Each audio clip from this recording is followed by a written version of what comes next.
Hello, good morning, everyone.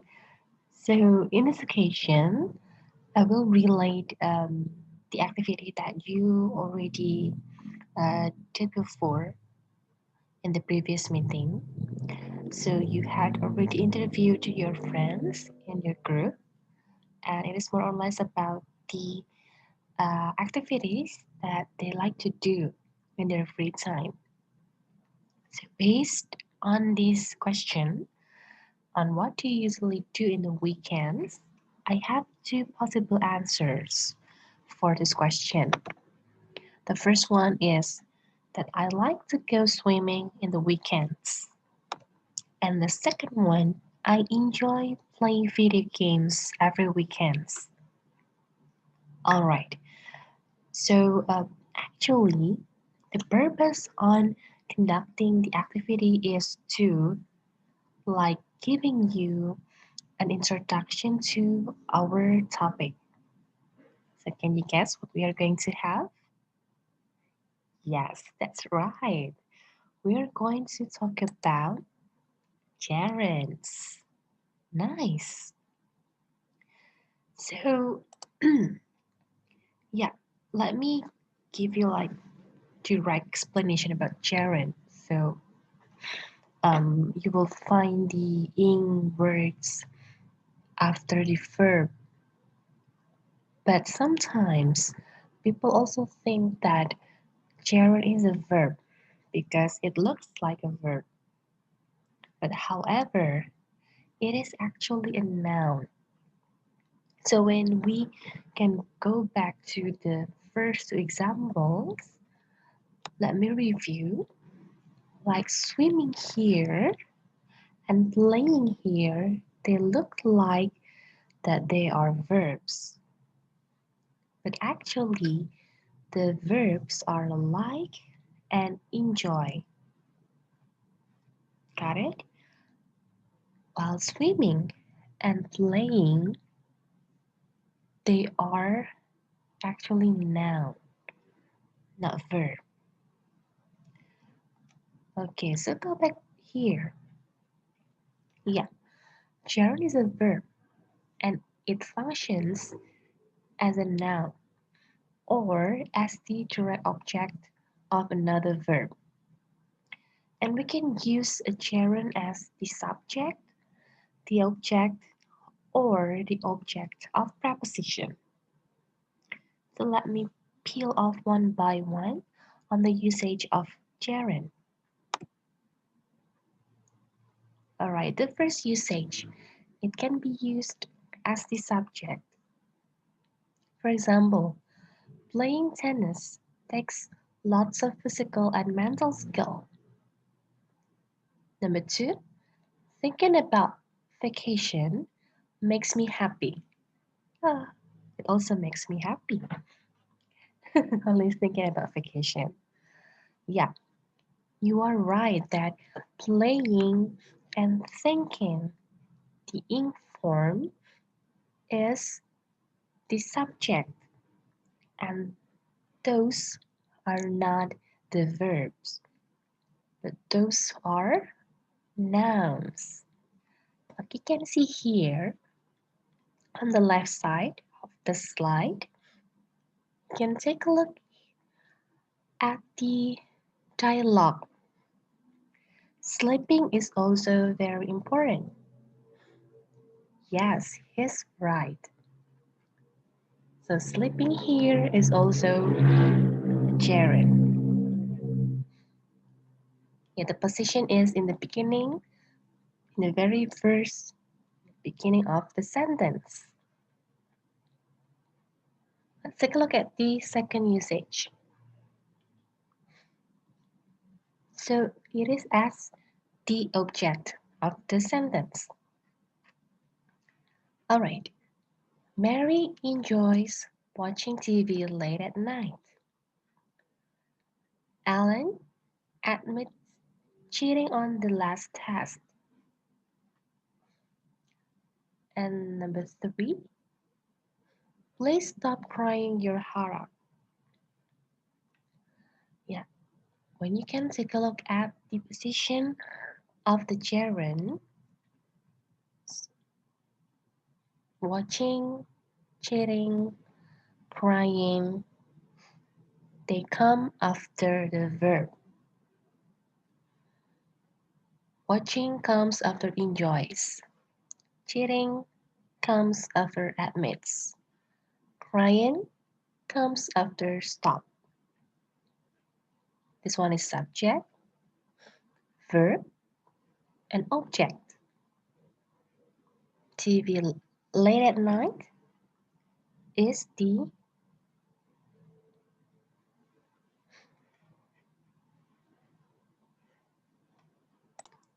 adverbial of time.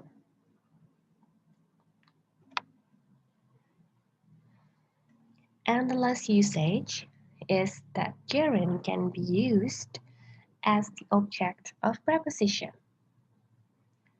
So the object of preposition, it is important that you need to put a preposition before gerund. Like these examples.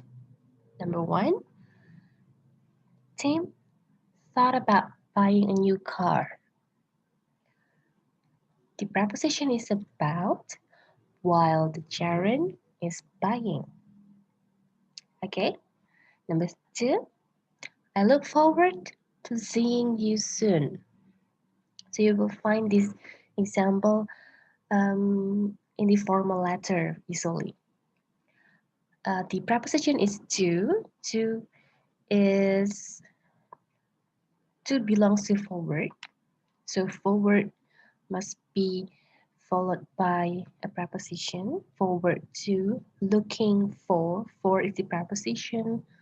Looking at is also the preposition. And here this one, the last example, I'm sorry for breaking your heart. Yeah, sorry for is the preposition of sorry. All right, can you get the concept? For gerund as the subject, gerund as the object, and gerund as the object of preposition. Okay, let's go to the next slide. Yeah, um, the other's book will help you uh, in giving you many information about the words and the common preposition that is followed by gerunds. You can find uh, that common preposition on charts 14.3, page 299, and also common verbs followed by gerunds on page 301, 302.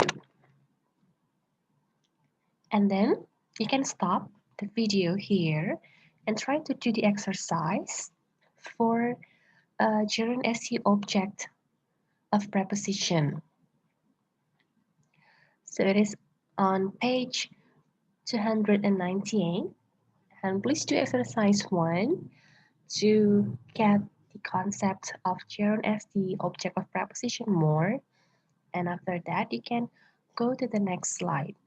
So the exercise is only for your self-assessment, so don't worry about submitting the exercise.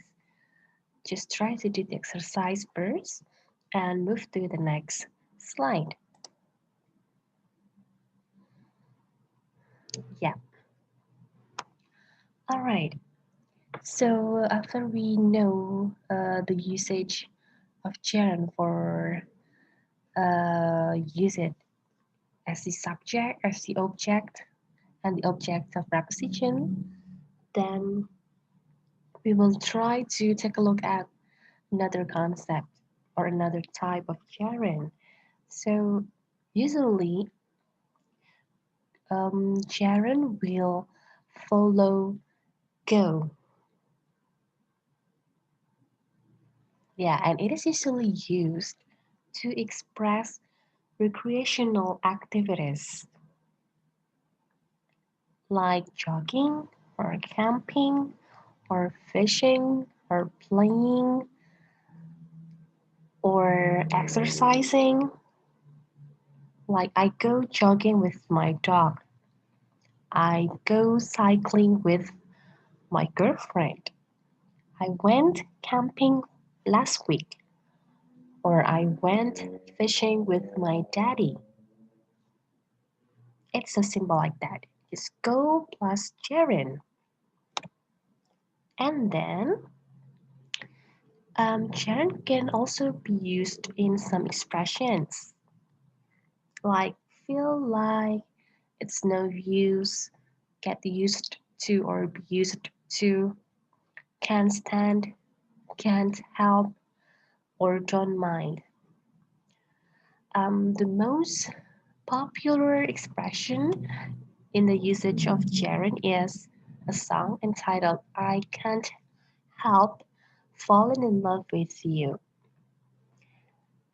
And here from this casual example from the picture is I don't mind cleaning my room. I don't mind studying grammar until late at night. Well,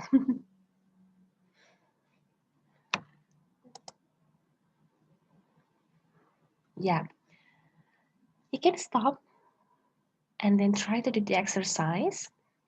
So it's exercise 2 on page 298 and then move to exercise 4 on page 300. So try to do those exercises and try to sharpen your ability and your skill in handling the problems on Sharon. Okay? Right, good. So, welcome back. After doing the exercises, usually Sharon will be like compared with infinitives. Yeah, if gerund is the ing form, so an infinitive is the to form of the verb. So let's try to take a look at the differences or the difference between gerund and infinitive. Let's check this out, guys. All right, it is more or less the same with gerund that we can also use an infinitive as the subject or the object of a sentence. For example, to learn a second language is difficult. So we use the infinitive as the subject. To learn. He wants to learn English. So infinitive here is used as the object. Okay, got it? Right. There are some verbs or common verbs that are followed by infinitives. So you can try to read uh, those groups, group A and group B, verb plus infinitive, verb plus noun or pronoun plus infinitive, and try to get the concept, try to memorize them a little bit, and then try to imagine the sentences and try to make the sentences by yourself, the possible sentences that you can make or use by using these following infinitives. Yeah, so gerund versus infinitives. So actually they are um, sometimes it's quite tricky uh, to use either gerunds or infinitives. Yeah, let's try to analyze the first sentence and the second sentence. I want you to read the sentences below and try to guess, try to decide which one is correct. Number one or number two. I will give you around 2 minutes, or maybe you can stop the video. No, I will not literally give you 2 minutes. Okay, so you can pause first and then try to uh, think about the correct sentence.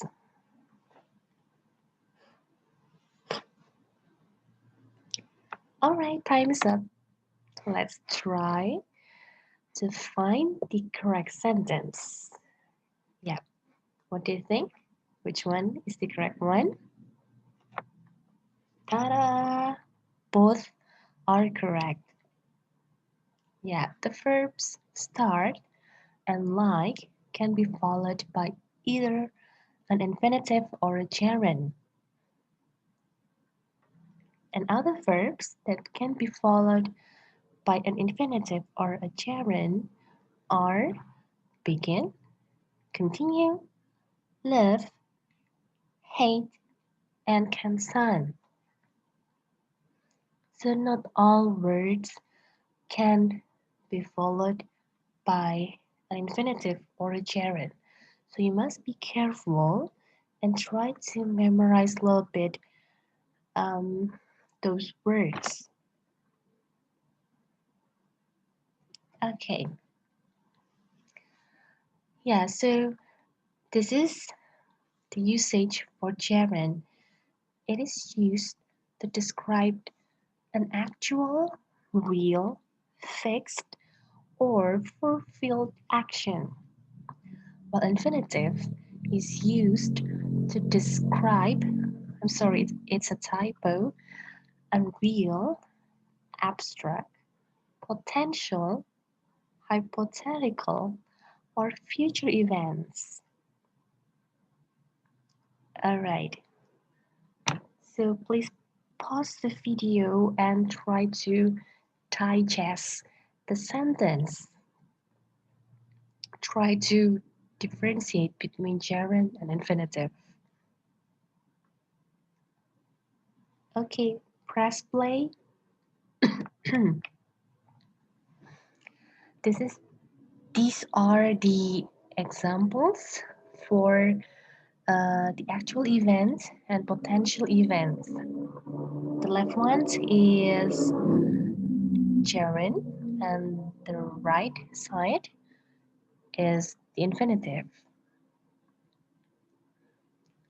Let's take a look at the first example for each group, the actual event and potential event. Number one, did you like dancing that night? You seemed to be having a good time. Versus, did you like to dance? I know a good nightclub. Right. Can you see the differences? Yes. The last one, the speaker knows that you like dancing. However, the right side or the potential events example, we can know that um, the speaker does not sure whether you like to dance. Alright? Okay, let's move to the second example. I started doing my homework. Question number one is especially hard. And then the example for infinitive, do you start to do your homework? Yeah, the actual event is that I had done my homework. So it has it finished. While the um, other example, do you start to do your homework? Is the potential event. It is the thing that you haven't done. Okay, can you get the points for these all examples? All right. We will take a look at these examples.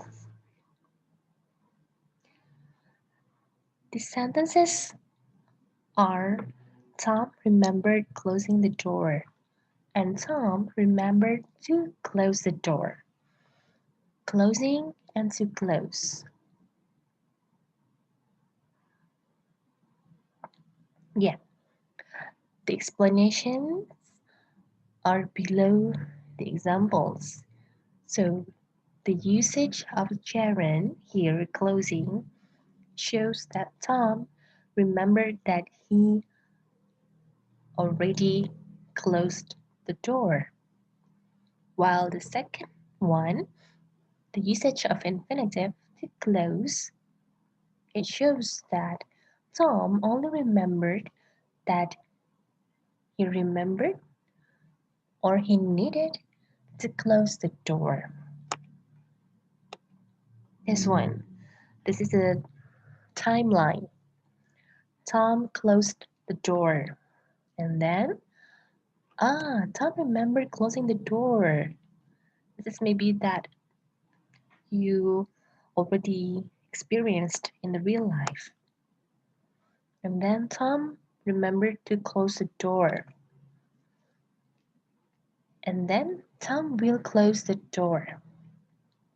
So here, the action happened first, and then the speaker can use gerund.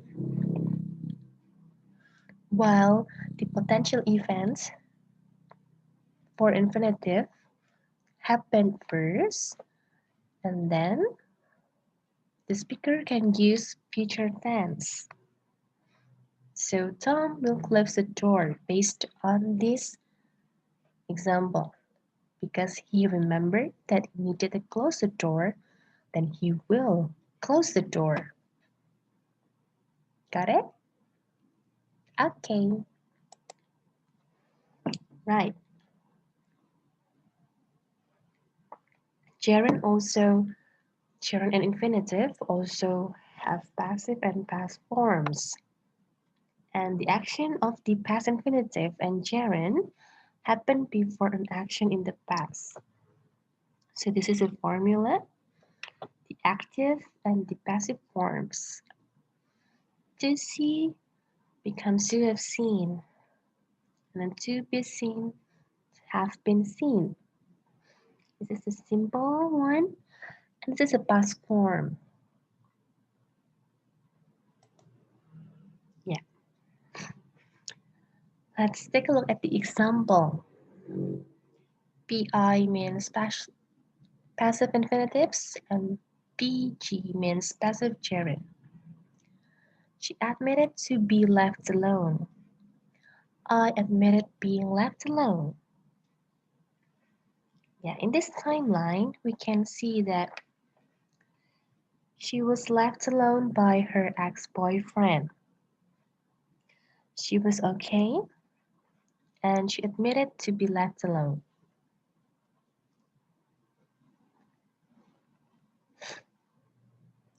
So, action happened before another action, like this one. Yeah, the action of the past infinitive and gerund happened before an action in the past.